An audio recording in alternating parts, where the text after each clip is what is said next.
Si Apostol Pablo sa Biblia ay nakulong, pinahirapan, inusig, pero hindi siya tumigil sa pangangaral.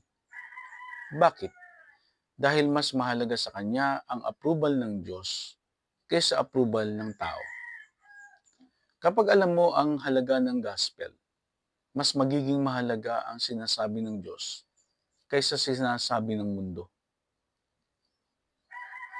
Si Jesus himself was not ashamed of us. In Hebrews 12:2, si Jesus ay nagdusa sa krus para sa atin. Pinahiya siya, tinanggihan siya, sinaktan siya, pero hindi siya umatras. Ito ba ang klase ng tao na iyong ikahihiya? Kung hindi ikinahiya ni Jesus ang pagliligtas sa atin, bakit natin ikakahiya ang pagpalo sa Kanya? Ang pagmamahal niya ang nagbibigay sa atin ng lakas upang maging matapang sa pananampalataya. Kapag nahihiya ka mag-pray sa public, mag-share ng faith, mag-post ng encouraging Bible verse, alalahanin mo ang ginawa ni Jesus sa cross. Yun nga po ang nakakapagtaka, ano?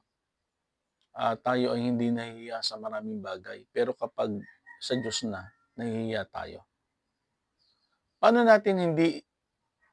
hindi mahihiya sa gospel? Una, know the gospel personally. Kapag tunay mong naranasan ang biyaya ni Jesus, mas madali mo itong maibabahagi.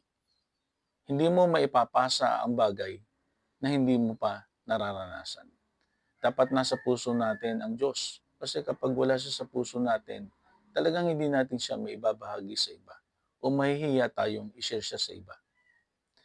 Number 2, remember what Jesus has done. Balikan mo, saan ka galing? Paano ka binago ng Diyos? Paano kanya tinulungan? Ang testimony ay nagbibigay ng confidence. Number 3, pray for boldness. Acts 4:29, ang katapangan ay hindi nanggagaling sa personality. Ito ay nanggagaling sa Holy Spirit. Live the gospel daily. Number 4. Mas malakas ang testimony kapag nakikita sa buhay. Help us God.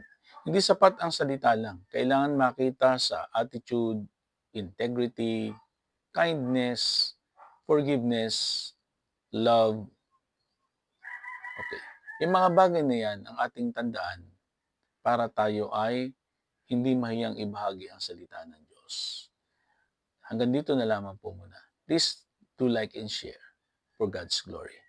In Jesus' name, see you again next time. Amen.